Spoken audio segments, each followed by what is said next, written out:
I forgot to turn the camera on. Hello, hello, hello, everybody. Hello. Hold on, guys.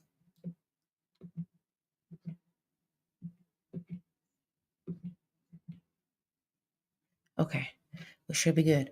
Alrighty. Miss Dolores, Lolita. Hello, hello, hello. Grand Rising, everybody. Miss Dolores is the royal producer for today's show. She actually chose this show this morning. I don't know. I don't know. I was thinking to myself, how did I miss this story? um, hey, Binary B. Hello there. How are you? Those stories you released this morning is heartbreaking. Yes. So those stories have been. They was already on. Y'all know they was on the app, right? But a part of me. Hey, Robin. Hello there. Hey, brother. How are you? Those stories were exclusively on the site first. But a part of me feels as though is that uh you guys are like them on YouTube as well. So I've decided that my exclusive content is going to be more so like this. Yes, you realize that. Yeah. So they were over there first. So I went ahead and dropped those over on the YouTube side. And then my shows that are going to be on my website are going to be shows that are like this with me live like this in this format, but they will still be exclusive to only the website. Um, and then those type of little short videos will be on YouTube. So that's all I did. I just released what was already out there. Hey, Evangelist. So I always spoke to you. Hello there. Hello, hello, hello. Grand rising, everybody. I hope that you guys are having a great Friday. I didn't know that today was Friday. It took for me to realized that I had schoolwork due on Sunday for me to realize that today is Saturday. But it's not a lot. I just have to do discussions and stuff like that. But I did not know that today was Friday, guys. I never know the days of the week. I think that that's a problem. Okay. So today, yes, we are discussing the Fall City Family Massacre, which is a crazy story. Miss Dolores is the royal producer of today, so this is her credit. It goes to her. And I did do some diving into it, and this is a very this is one of those stories that is thought driven because there's a lot of what if. It's a lot of what happened? How did we get here? This family was a very well established family. They were actually living in one of the most high incoming areas. Um, in an amazing neighborhood. The houses are $1 million homes. And to know that a child that was just 15 years old did the unthinkable, woke up one day and decided that he was going to take his entire family out is bizarre. But it makes me wonder what was going on behind those doors. I did get a chance to read some comments of people who knew them personally who said that, they were a typical family. But I hear that a lot when it comes to stories like this, where people say they were a typical family, and then when things happen, we discovered that they weren't so typical. But much hasn't come out of what really went on behind the scenes. From my digging, um, and I think it's because this child is being handled on a juvenile level. Okay, he's not being handled on an adult scale as of yet. We're going to learn more if they decide that he's going to go and it's going to turn into an adult case. If it doesn't turn into an adult case, he's likely going to get a slap on the wrist and be out very soon for taking out his entire family. So it looks like the debate right now is whether or not this child should be um, handled as an adult and should his case go into the adult courts. Most people say that until something bad happens. Yeah. Yeah. So we're about to do a deep dive into this, talk about the issues that, are connected to this story. But these are the parents here: Sarah Humiston and Mark Humiston. Humiston. I want to say Humiston. There we go. That's their names, okay? They had multiple children. Their 15-year-old son actually killed them, their siblings, and attempted to kill another one, but she actually ran out the house and was able to make it out. So she actually helped a lot with the investigation. Okay. So let's get into it. So in Fall City, Washington, a devastating family shooting had occurred on October the 21st, claiming the lives of 5 members of the family. So the victims included Mark and Sarah, their children, Benjamin, Joshua. So Benjamin was 13, Joshua was 9, Catherine was 7. Their 15-year-old eldest son has been charged with the murder. So while the 11-year-old daughter, she survived the attack and now is in the care of the maternal grandmother. So the weapon used was a Glock handgun that belonged to the father, and prosecutors alleged that the suspect had staged the scene to implicate his 13-year-old brother Benjamin as the perpetrator in the case. So before the incident, there has been a lot of questions about what caused him to do this. What were the actions that took place before he decided that he was going to do this? Because premeditation is being alleged in this. And so many people are wondering, okay, if he planned this, why? So at approximately, I'm sorry, the 15-year-old suspect had been experiencing some disciplinary issues at school, including failing tests and being reprimanded as well. It is also alleged that the night prior, Benjamin, who was 13, was caught looking at inappropriate material online and was set to face punishment, potentially escalating tensions within the family. Okay. So at approximately 5 a.m., gunshots was reported at the residence. The 11-year-old survivor had woke up to the sound of gunfire and witnessed her father and brother Benjamin's lifeless bodies. She also saw her 7-year-old sister being shot as well. So the shooter had fired at the 11-year-old, hitting her in the neck and the hand. She escaped through a bedroom window and sought help from a neighbor. The aftermath. So the suspect tried to actually stage the scene, y'all, by placing the Glock handgun near Benjamin to suggest that he was the shooter. So basically saying that his brother killed everybody and then killed himself is what he tried to allege. So two 911 calls were made, one by the neighbor assisting the 11-year-old survivor and another one by the suspect. So law enforcement had arrived and to find the suspect in the driveway. They took him into custody without resistance. So the bodies of the victims were found inside of the home.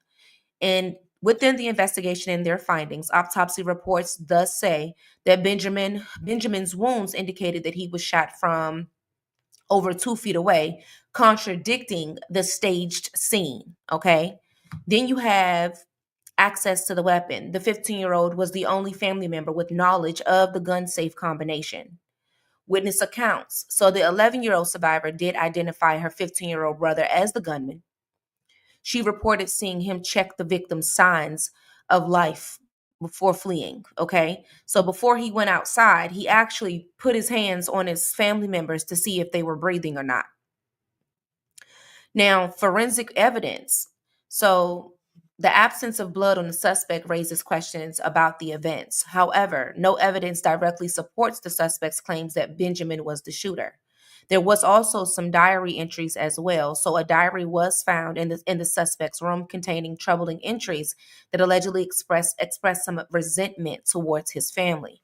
Now, of course, because it is still in juvenile courts, we don't know what truly he was discussing. Okay.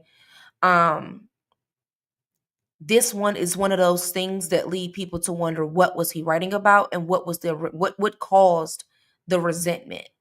Could it been the younger children, could have been the treatment, could have been things that are going on within the home. There's a lot of things that would have caused him to have resentment towards parents, resentment towards hey Shantae, his siblings. So that has not been discovered as of yet. I did search to see if anybody. I went and joined a couple groups just to see if like maybe people knew personally. Hey Desirable, how are you? Hey Donisha, how are you? I think something happened to this young boy to cause him to get to this point, or emotional problems. Me too. It takes a lot for a child of 15 years old from this status of a life to do this. Okay. It takes a lot. A lot of times it's family secrets. Sometimes it's actions that's going on that no one else knows about. Now, his mother was a nurse and his father was in IT. Okay. Very successful family. Um, but we know within successful family comes secrets. We know this. Okay. I'm one that believes that within successful families, some of the most darkest secrets happen because of their status and society. You have what we call social norms. And within those social norms, many people think that these people would never do the things in which we see in other categories of society, i.e., the lower income families, or people who are in certain type of neighborhoods or certain type of lifestyles, drugs, violence, gangs. So when they see successful people, they kind of neglect the fact that things can happen. Okay, so it's like an illicit bias to certain things because of lifestyle. So it allows secrets to be it allows secrets to be covered up longer, but it also allows secrets to get darker as well, simply because we don't really think about how it can go when it because of their status. Alrighty. So then you also have the legal development. So the suspect faces 5 counts of first-degree murder and 1 count of attempted murder. Prosecutors aim to move the case to adult court. If tried and convicted, in juvenile court, the suspect could be released at 25 years of age. In adult court, he can face up to 25 years to life. So right now, that is what, and I think he just now went to court on the 3rd. That was his last court appearance, either 3rd or the 5th. I can't remember, but it was very much recently where he went to court. And so there is a debate in this case in whether or not this child should be under adult court. So defense attorneys also emphasize the lack of forensic evidence directly tying the suspect to the crime and argue that his version of events remains to be plausible. So psychological evaluations are underway to assess his mental state and fitness for trial. Now, these psychological evaluations is actually going to be the foundation of what could have possibly been going on in this home, because those are the type of questions that they ask, i.e., why was he so resentful of his family or his siblings or his parents, or what type of actions could have caused him to be resentful. Alrighty. So this is one of those cases that holds a lot, guys. Like a lot. There was definitely something going on in the home. I guarantee it. You think so, Evangelist? Something. Either something or, okay, because we have to take this into account. Either something was going on or he already was dealing with things mentally that was not being, it was not being handled. We know and we cannot neglect the fact that children today do deal with mental health at a very young age and very serious levels of mental health as well. But then you also have on the back end of that of people who do not believe that children can suffer with mental health in a high rate. So they don't feel the need to properly get them seen by psychiatrists or properly get them on medications or ensuring that their child is being managed mentally. But for him to have a journal, it's very rare that boys have diaries. Okay, it's very very rare. I wonder if the diary was something that was recommended by a therapist beforehand, because that is something that therapy does recommend, is writing things. So I'm wondering if they possibly was having him into some type of therapy and he began to write about the things in which he felt, or things in which he was experiencing within the home. But it's very odd. He didn't just take out his father or his mother. He took out everybody. Everybody. That's a lot of resentment. That it's something heavy. And when it comes out, it's going to be something that it's going to be like, I would have never thought. It takes a lot to do that, y'all, especially as a 15-year-old. That is just so outrageous, because mental illness doesn't just show up when we are an adult. It starts when you're younger. Very much true. But you have people that neglect that, though. They really, like, you have people, for example, okay, children that have behavior issues, they are considered what we call delinquent. Okay, children are not born this way unless they have some type of mental illness or something like that. But most of the times, children who are considered delinquent, it stems from something that happened early on in their lives can actually start to show up in their teen years or adolescent, it can start to show up. So many times when it comes to children that are dealing with behavior issues, as they were saying that he had already been reprimanded at school some days prior, okay? His grades wasn't doing good. Those are all signs of a child that is dealing with something, whether it be behavior, whether it be mental, whether it be something that's going on in the home. When it comes to education, one of the first things that begins to show, that begins to show notice of issue is your grades and your behavior in school. One thing they always say is that when you can tell when your child is going through a shift by how they perform in school. You can tell that if they've been violated or if they've been abused or there's things going on in the home by how their grades look in school. That's one of the first ways that you can tell. Okay? So they already are saying that there was some things happening in school days prior. Then you have another brother who was the brother that he alleges did this. He was actually watching inappropriate content. He was found to be watching inappropriate content online.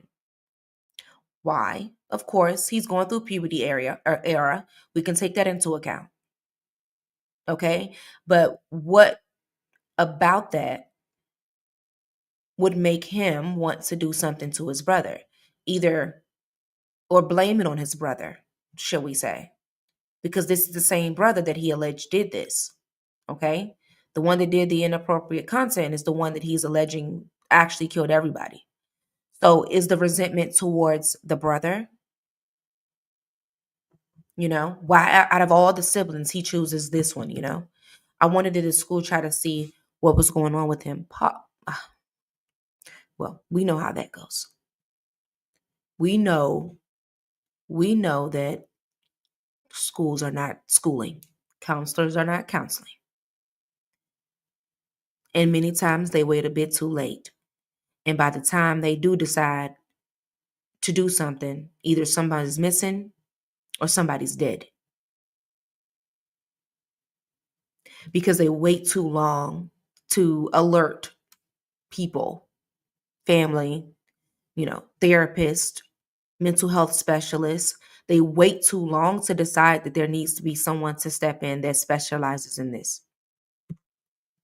When people have access to money, they can whitewash a dark situation. Yes, very much true. And hey, Chris, they can hide it so well. I'm gonna give you a prime example. The guy that killed the healthcare CEO. Okay, him, prime example. Okay, he knew what the will stated. Hey, True Reckon Crime. He knew what the will stated. The will that his grandmother wrote that is if they go to jail, okay, they catch a charge, they get convicted of anything. They do not get anything from the will. Okay, they lose everything. They lose the family legacy. He knew that before he did this. So when I learned that he knew that before he did this, it made me wonder, who was he really mad at? Was he mad at the CEO or was he mad at the family? Because let's not forget, his family was in the healthcare as well. His whole entire family is huge in the healthcare industry. His parents own a healthcare company, actually. Very successful family. And I when I was talking about it on Bigo, I was telling people one thing about the rich and famous is there's rules to the game. But one thing they can do well is make you submit to those rules by the control of power. And the guy that killed the CEO, he let that go. He went against it. So it made me ask myself, was he exposing healthcare or was he exposing his family? And other things in which we don't know about. They hide things very well. Very, very well. And it's like I said earlier, it's because of their status. Their status allows them to get away with things because we would never think. Like we would never think. So even when I was reading like comments about this story, you had people who were saying, you guys are wrong. You guys are accusing this family, or you guys are looking at this as if this child just wasn't a bad kid. I'm like, listen here. As I'm reading this, I'm thinking to myself, even though they were successful, even though when you seen them, they were so amazing and they were so well put and they were well established and they had everything in order, and they looked so happy. That's how they hide it. You think they're going to let you see everything that goes on in their home? They have to fit the status. They cannot let you know that, yes, we make all this money. Yes, we live in $1 million home within $1 million neighborhood. One of the highest, they said this is the neighborhood that they live in was one of the highest, most richest neighborhoods in America. So, of course, when you see them on the day to day, or of course, when you see them at work, or of course, when you see them at church or in the grocery store, they're not going to go against the status of the rich. They have to fit the status. And this is what the mindset of mind your business. It's just a child that needed help. They would have never done anything to these children. You don't know that. You don't know that. Look at Diddy. Diddy lived in a multi-million-dollar home in LA. But in a home of LA, he had baby oils and women running out high on GHB. He had a nice home, a lot of kids, status, fame. But when you're in the celebrity crime era, you get away with more. So when I start looking at people with status, I do not.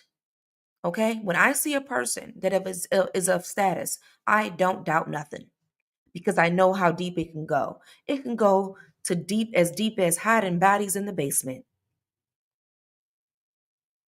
It can go deep, real deep. We know this. Okay? That's not a secret. They think that they can get away with anything. Yeah, they really do. It's not a secret. Okay. So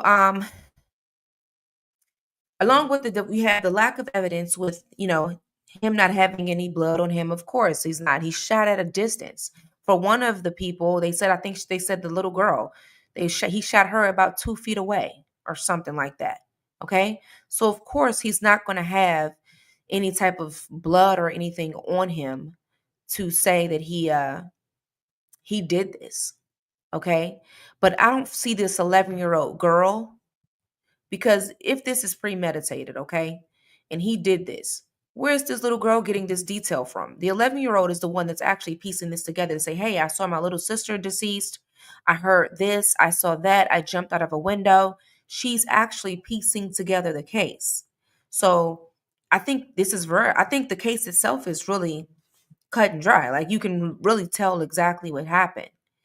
And with him he's the only one that had the code to the gun case.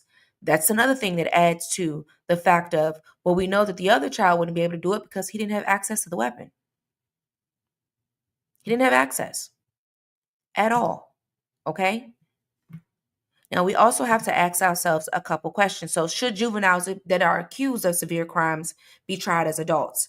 Now, this is one of those things where people really,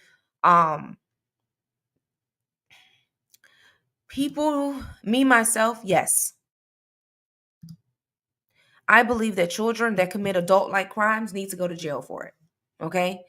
Now the question is, should they do life sentences? Press 1 if you believe that juveniles should do adult sentences, y'all. That's a tough one, but yes. If you kill all 5 of your family members, yes. Absolutely. You need to sit down. I'm sorry. If you have the mentality to take out 5 people, not just 5 people, not 5 strangers, okay? Not 5 people that you don't know. 5 family members, your siblings and your parents. you need to sit down for about 25 years.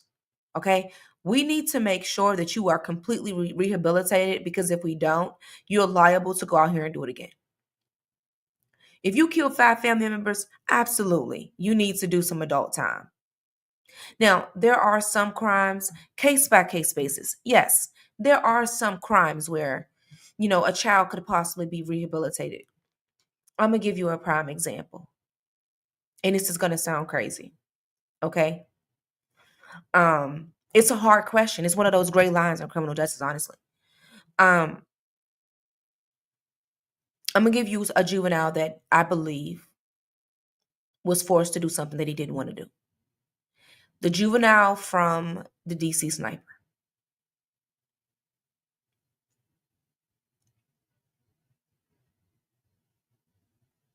Him. Malvo. His life was taken away because of an adult who was sick in the mind, who forced him to do things.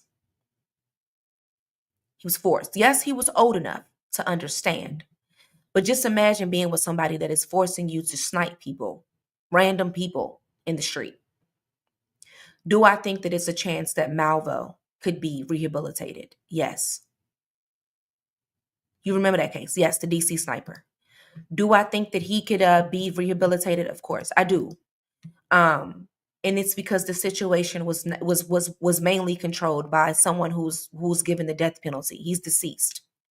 Okay, the main culprit in this, the one that put this all together, is dead, and we have to get it taken into account that there was an adult that guided this child into this. Now, was he old enough to say, I don't want to do it? Yes, but he was still a child. It's those type of situations that I can say, okay, maybe if you do about 10, 15 years, okay, he can get out and he'll be fine and he'll be able to live a normal life. That type of situation. Now with this, yeah, you need to sit down for a little bit, because you a little off the hinges. There was no adult that forced you to do this. And, well, I can't even say that because we don't know what was going on in the home. Another example, a lot of people think about the Menendez brothers. There are people that believe that the Menendez brothers deserve to be free because of the Menendez brothers actually matches this case more than the Malvo case. Why? Because they were actually very status, high in status. Families was well known. There was actually some allegations of abuse, which we read we read his letters a while ago. As you guys know, they're looking to appeal their case right now and to get them out of jail. I am one that believe that how much abuse can one child take? I think the Menendez brothers has done enough time to where they should be able to get out. Not only were they abused, okay, but they were victims of the industry. They were just around their abusive daddy or their verbally abusive mother, but they also had to be around other abusers as well. So the Menendez brothers is another case where I say, okay, you've done your time. Hopefully you have taken the therapy that you need. And in your adulthood, you are able to live a better life. So I think it's a case by case basis when it comes to juveniles being charged as an adult. This child here, though, he needs to sit down at least for a good 20. Menendez brothers, how long they been in jail, y'all? How long did the Menendez brothers? How long? I think we're about 20 years with them. 20 years with the Menendez brothers. So I think that's enough time, but he definitely needs to sit down for a little bit, though. He definitely needs to sit down. You killed your entire family. They've been in there forever. And what's crazy with that case is nobody even believed them. Nobody believed them when they said, and this is exactly what I was talking about. Nobody believed the Menendez brothers when they said that their father was doing things to them. Why didn't they believe it? Because of the status. Here we are 20 years later, and they're like, well, we found the letters. Well, I remember over a year ago where I told them that I said there were letters. Y'all didn't just find these letters. It's just now beneficial for you to be able to use them in the case. We read them letters over a year ago. So y'all knew that we already knew that these allegations was there.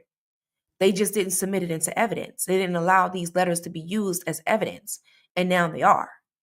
And now that the Menendez brothers have done their time, now it's time to appeal to get them out. Now that many celebrities are being accused of the same exact thing in which the Menendez brothers' father was accused of, now it's time to pull them out. Now that it's time to take the industry down and expose what really has been going on, which we knew was going on a while ago. Menendez brothers was one of the first cases to expose what goes on in the industry. So I think, yeah, fair to say, case by case, that healthcare business now got me wondering. It seems like it's too much to be coincidence. What is going on in the industry that they're trying to cover up? The programming possibly through internet is wild. You mean with the healthcare worker guy? Hmm? I think he was trying to expose his family because they have a lot of allegations against them too. The family did, and how they run healthcare. I think he was going against the family. Hmm. I do. Now, why the CEO? Um, is the question. But I do think partial of his motive was to expose his family. That's honestly what I think because they are part of it. Not to mention, I don't know if you guys know it or not, but the CEO that he killed was actually part of a lawsuit. I think the lawsuit dropped in November. I actually have the documents. I think they dropped in about November, and he was in a part of a lawsuit for trading within the medical industry. I think we need a show on that. I haven't covered him, have I? Hmm. We can cover it. I think we'll cover it next week. Yes, that family is up to their neck in allegations, guys. So I really think that his mission was to expose his family. And I think he knew what that will was. He wanted no parts. Keep in mind that some children that are a part of these well-established families, they have you have some of them that break the chains. They want no parts of the legacy. They want no parts of the money. They want no parts of the success or the fame. And so they are liable to do things to disconnect themselves from it. And it's because the legacy is what holds them in control. And it means to be controlled. And it's the legacy and the money. And so some of them, those black sheep ones, they'll do things to humiliate the family and disconnect themselves from whatever comes with it. I definitely need to do a show on it. Yeah, I think I will probably do a show next week on it. I haven't done it yet, but I've been definitely watching it, but I just haven't, went into it yet. Um, Now we can also address this from a direction of like rehabilitation for this little man, this guy, this little 15-year-old as well. Like what type of rehabilitation would be able to help him or help children at all when it comes to murder? Honestly, I think that when children commit murder, there's a deeper issue. I am one that believes that children that take the time to commit homicide, okay, they're started from somewhere. I do not believe. Now, I cannot say that because people. Do y'all believe that people can be born killers? You ever seen like born a killer, born to be a killer? I don't know if people can be born to be a killer, but there is a belief out there that children can be born to as a killer, okay? But I am also one that believes, but where do there's deeper issues. Children have to learn these things, guys. I don't think a child just comes into the world saying, I'm going to be a murderer, or it's just in their minds to be a killer. There has to be something that sparks those thoughts in their head early on in life to turn them into a killer. Now, I do know that some people do have like serial killer traits in the beginning. So some children may be born with what may have they urinate in the bed. Some children may like fires. Some children may like to abuse animals. Some children may like to do things. Their behavior can actually be traits of someone who has potential to kill. I know that for a fact. But in this situation, like this one here, I don't think that this is a child that was born this way. So, could there be a form of rehabilitation in order to help a child that has done these types of things? N- He's 15. Okay. Um, could he be rehabilitated? Possibly. But that's going to come with sitting down and a lot of therapy and a lot of mental health because he's already dealing with some things. Not to mention what's going to happen after the fact because he has already killed his parents. Him killing his parents already is going to come with trauma. It's going to come with other behavior issues. It's going to cause his mental to be in a different place. So he's going to not only need therapy for what happened prior to whatever, prior to this happening, and therapy for what happened after the fact, which is the murders. So it's going to take years of rehabilitation for him to be able to conduct himself in society as a normal citizen, which is going to take a lot. It's going to take a lot. I do believe that children can be rehabilitated, but rehabilitated from killing your entire family is tough, guys. It's really tough, but I do think something was going on in his home, though. You would never be able to convince me. I wouldn't be surprised because they when is resentment there for something. He's writing about something. Born psychopaths. I believe those tendencies require childhood trauma and trigger to set them off this way. Exactly. But there are people, binary B, that do believe that children can be born a psychopath. I don't believe that because children have to be molded into something. These thoughts have to start from somewhere. So you mean to tell me while the baby's in the womb, their brain is being calibrated to be a serial killer? No. There's something that has to tick that off. There's something that sets that. There's a situation, there's a thought, there's an experience. There is something that ticks this off early in age for them to be able to do it. I don't believe that children can be born a serial killer, y'all, or psychopath or a murderer. I don't believe that. I really do not believe that. But there are people that do. There are people that believe um that tabula rasa, blank state.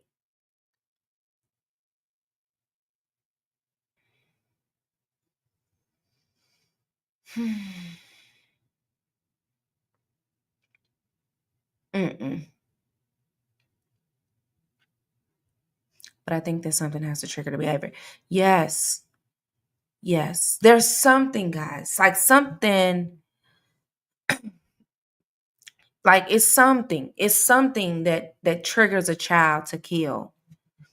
It could be a buildup of things. It could be abuse. It could be treatment. It could be other minor mental health, just psychology terms. Yes, I know. Um, it could be other minor things that build up to. But a child just don't be born to kill you. I'm just sorry. Something happened here. Something happened in this situation. Now, I will say that I'm thinking to myself as I was digging in this story, I say, what if it wasn't him? This man is in IT.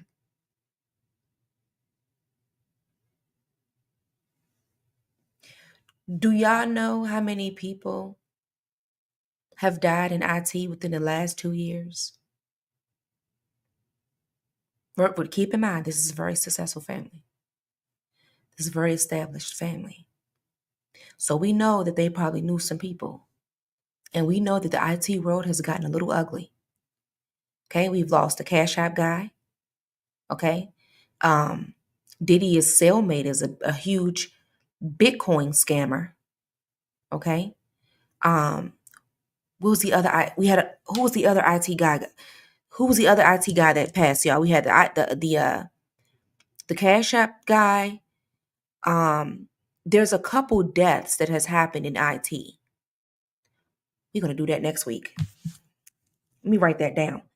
There has been about 5 deaths related to IT within the last year. I want to say probably year, 6 months. So as I was digging into this, I'm like, well, what if this child did not do this? And this is one of those IT murders, those IT scandals, because this guy was well established in that field, y'all. I don't know what's going on in IT, but there's something going on. I don't know if it's because of high stake. I don't know if it's because of investments. I don't know if it's because of scandal. I don't know if what it's because. They're setting up new digital traps. I don't know what it is, but there's a lot of IT deaths going on. So I must say that even as I was looking into this, I'm like, what if this is deeper than what we even can think about? And maybe this little fella is being framed as a murderer. That I have to say, that did pop in my brain for a moment, y'all. Um, well, find out in time, sis. We're gonna have to see.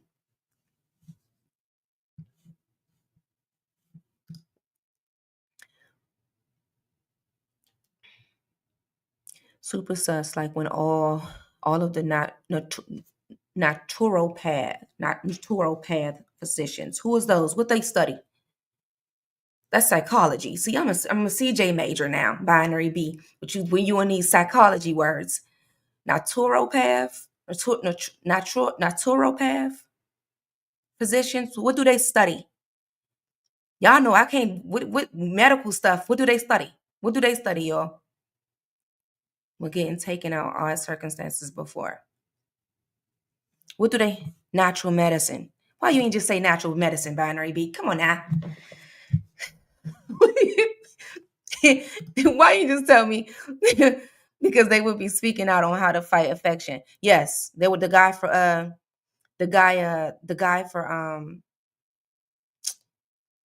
that was studying what was he studying, y'all? I forgot what he was studying, but he passed away about 2 years ago. Sorry. Are you a psychology major? Y'all psychology majors are something else. One thing about those psychology majors, y'all, they gonna let you know that they know about that medicine, baby, about the brain, the mind, and all of that. Could be sexual abuse. It could be. That's one thing about them psychology majors, baby. They could throw a word out there for you or spin you. Listen, I'm a CJ major, okay? If it ain't criminal, I don't know what you're talking about. And y'all know when it comes to medical, If you, because medical terms is just what they just look like they just threw some stuff together. You took it in college, psychology. See, no, I think I have to take one psychology course when I do if I go towards this doctorates. Okay, I got to take one psychology course. Um, to understand the psychological of criminals. So I know I'm gonna have to tap into it, and my brain is going to be in shambles. Jargon is the word, sis. Jargon. Yes, medical jargon, whatever it's called. Okay. I was psych. See, I knew it. I was psych, child development in CJ. See, this will is my house. Yet it is your house. Uh huh. Yeah, I knew it. Whenever those psychology people, they know how to throw a word out there. Prerequisite course, not really a prerequisite course. It's just me. When you going towards the darker doctorate, it's more so of you closing out everything for the most part. You mainly just closing it out. So I got to take a psychology one if I go towards the doctorates. I took a small psychology. It was a psychology within criminal justice. That was very early on doing my associate's level though. And so I got to take one to close out for the doctorates. Yeah. No elective. Yeah, I got to take a few. So my electives doesn't start until next semester. That's when my electives are going to start. So they start next semester. Um, because I have chosen to Actually, not next semester. Semester after that. Because I have chosen not to write I'm not writing no thesis. I am not writing no thesis, y'all. So I have chosen to replace my thesis with classes. I am not writing a thesis, y'all. I'm not doing that. I am not writing a thesis. So no. Yeah, so I could have wrote a thesis and then I'll be done. I can be done by like next year with my master's. Early next year. No thesis. I'm not writing no thesis. I'm not yeah, I love writing, but I am not doing that. I'm not doing that. So I just said, you know what? I'll just take two electives instead to add on to the electives that I already have to do. And so I'm just going to take two extra electives. I didn't want to do that either, Saf. Exactly. I'm not writing that. That's easy, sis. Y'all keep screaming something easy. Keep on. And ain't nobody over here doing it. And none of y'all helping me with it. And y'all keep screaming that it's easy. I just know I had to do a whole discussion through an APA format about what did I have to do? Uh my passion as a practitioner in criminal justice. Why did I choose the field of criminal justice? And um what negative effects or positive effects did the criminal justice what negative effects or positive effects of criminal justice goes towards my passion.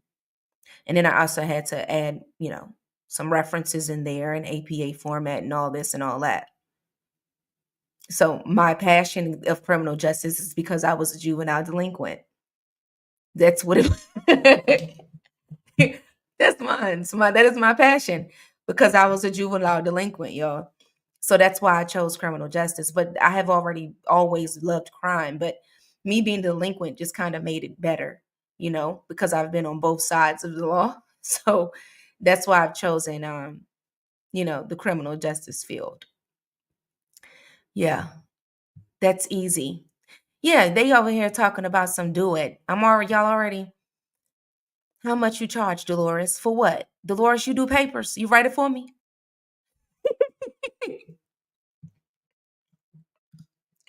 Yep, I refused thesis, so avoided a doctorate or any other degree in master's that would require that.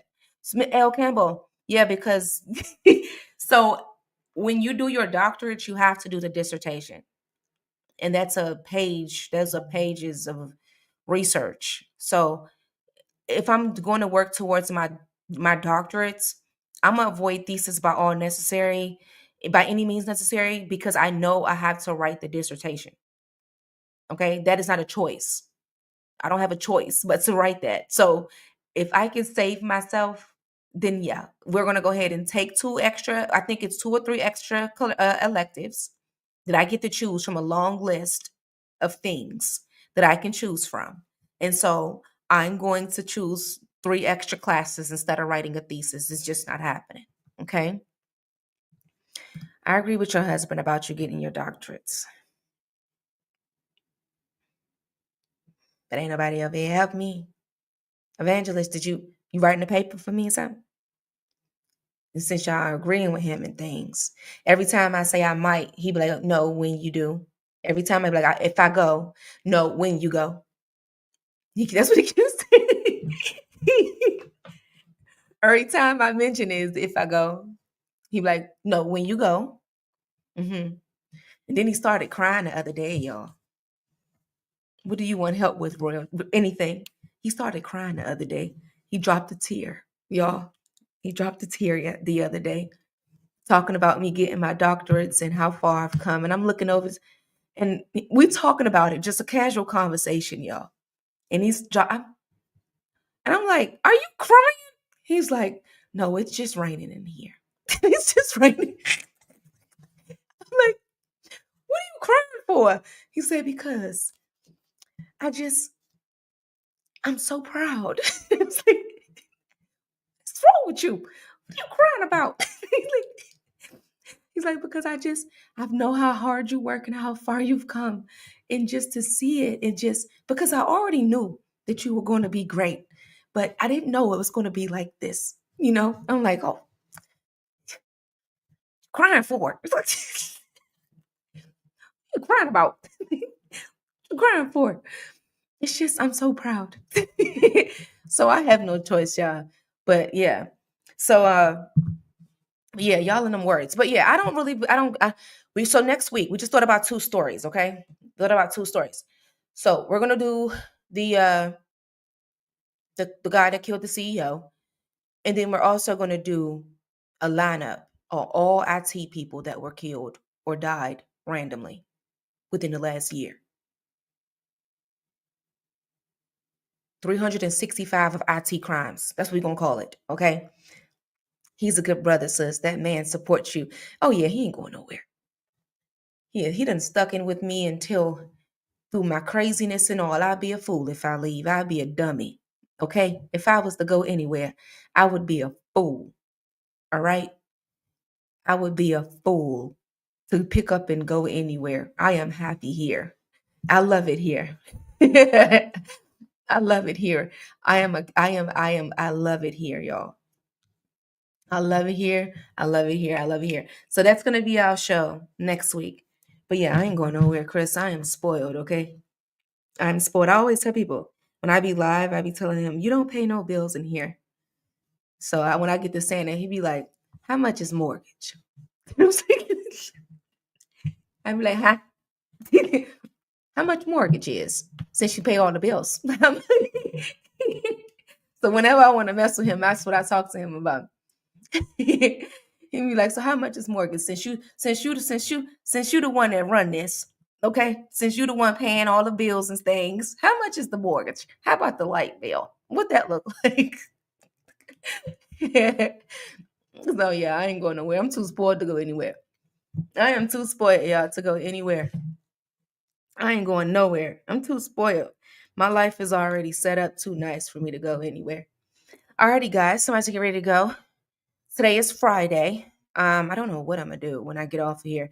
Supposed to do Bigo today, but I don't know if they're gonna get any content today. They're probably just gonna get me going live and looking cute. I don't think I'm gonna do much of anything on Bigo live today. So I'm supposed to go live with them today, and I think that's what is gonna happen. And we're just gonna randomly talk about whatever, and then I have to finish class. Got two more reply discussions that I have to do.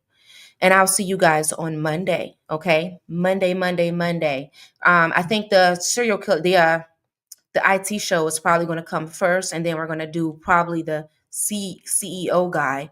We're probably going to do him later on in the later on in the week.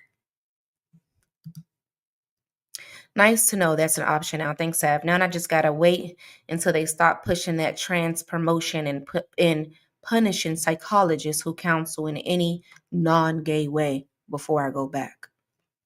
Oh wow. They punish you guys for that? I didn't know that. I didn't know they punish you guys if you so you have to follow literally by the book.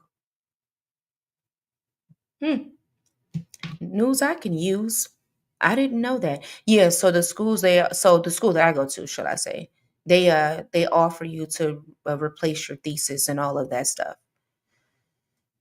That's discrimination, isn't it? No, because she's in the medical field. So I think in the medical field that your discrimination towards the patient is first. I think that's how that works. The discrimination towards the patient is first, and then the discrimination but towards the professional is thereafter. I think that's how that falls binary be, right? So they have to really go by the books when it comes to the patient. It's kind of strange, but that's how it goes. Yeah, I think that's how it goes. But binary B will tell me.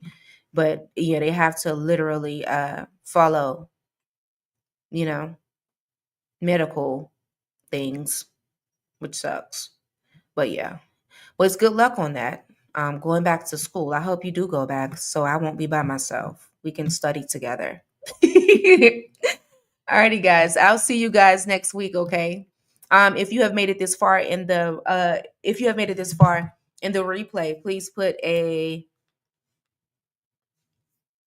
mirror in the comments because my skin is really glowing today, and I really feel cute.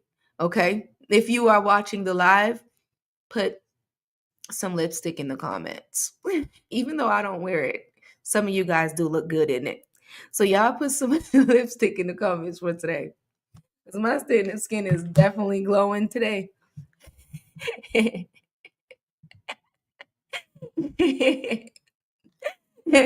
Binary B, Dolores. Like Binary B always putting the replays stuff in there. Robin, thank you so very much. My skin is glowing hard. Mirror on the brick wall. Yeah, it's growing hard. And I don't have no moisturizer or nothing. I just washed my face. That's it. And it's just glowing, ain't it? Alrighty, guys. I'll see you guys a bit later. I'll see you guys Monday, okay? Thank you for tuning in to True Crime with Savage Royce.